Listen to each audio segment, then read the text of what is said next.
ओम नमः शिवाय। शिव पुराण महात्म्य अध्याय चौथा। चंचुला की शिव कथा सुनने में रुचि और शिवलोक गमन। ब्राह्मण बोले, नारी तुम सौभाग्यशाली हो जो भगवान शंकर की कृपा से तुमने वैराग्यपूर्ण शिव पुराण की कथा सुनकर समय से पहले समय से पहले अपनी गलती का एहसास कर लिया। तुम डरो मत और भगवान शिव की शरण में जाओ। उनकी परम कृपा से तुम्हारे सभी पाप नष्ट हो जाएंगे।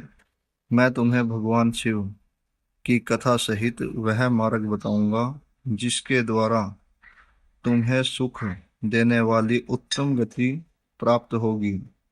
शिव कथा सुनने से तुम्हारी बुद्धि शुद्ध हो गई है और तुम्हें पश्चाताप हुआ है तथा मन में वैराग्य उत्पन्न हुआ है।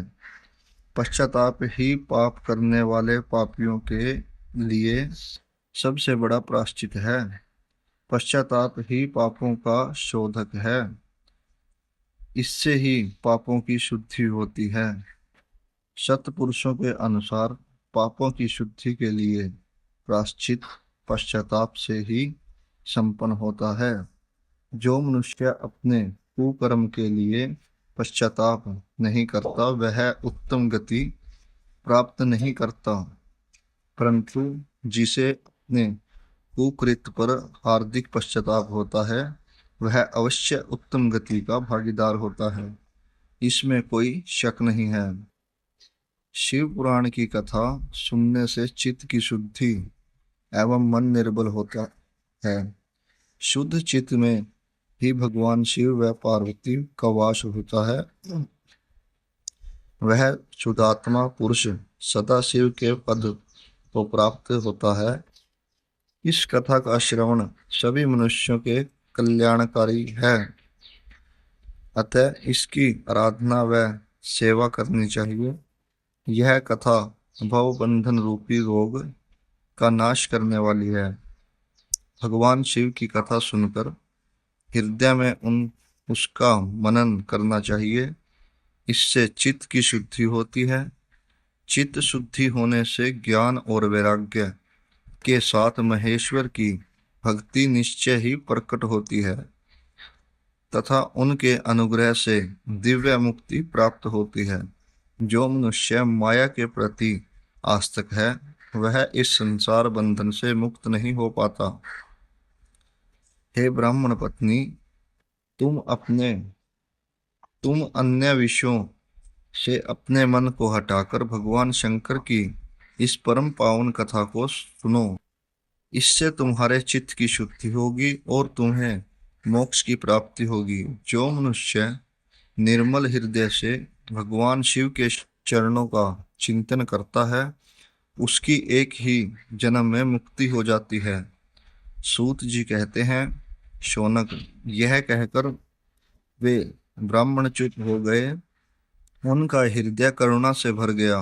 वे ध्यान में मगन हो गए। ब्राह्मण का उत्तक उपदेश सुनकर चंचुला के नेत्रों में आनंद के आंसू छलक आए।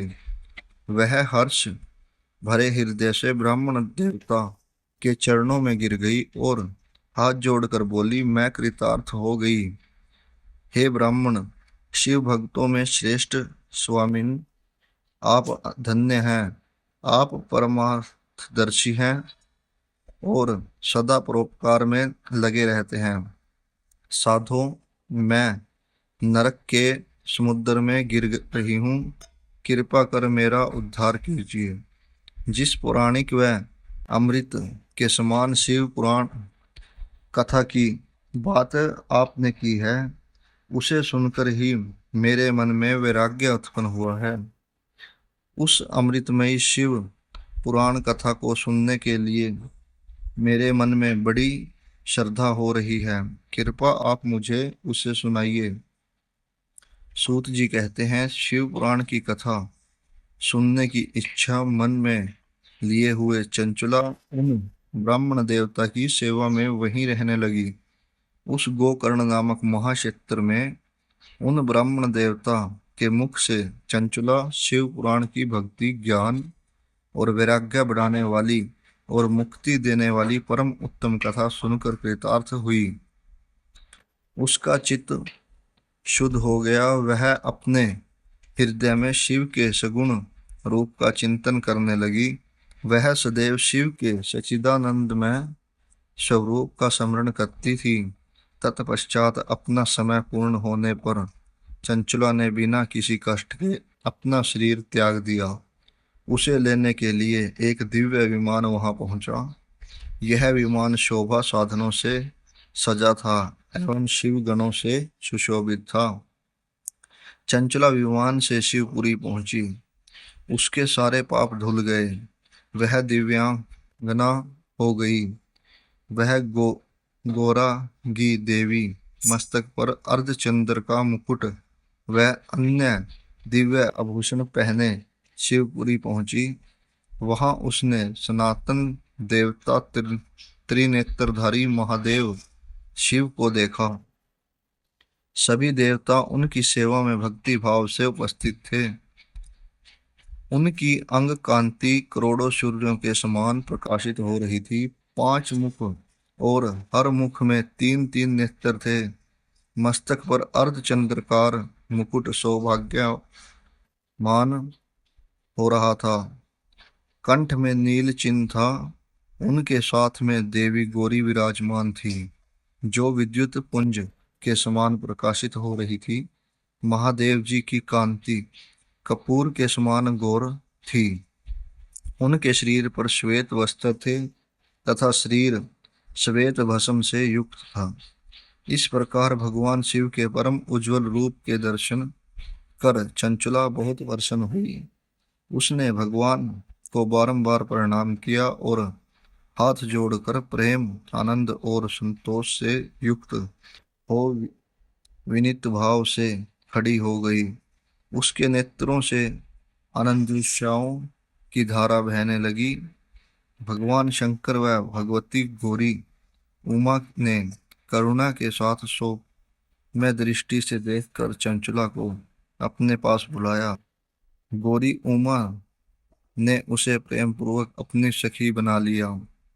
चंचला सुख पूर्वक भगवान शिव के धाम में उमा देवी की सखी के रूप में निवास करने लगी। जय शिव शंभू। ओम नमः शिवाय।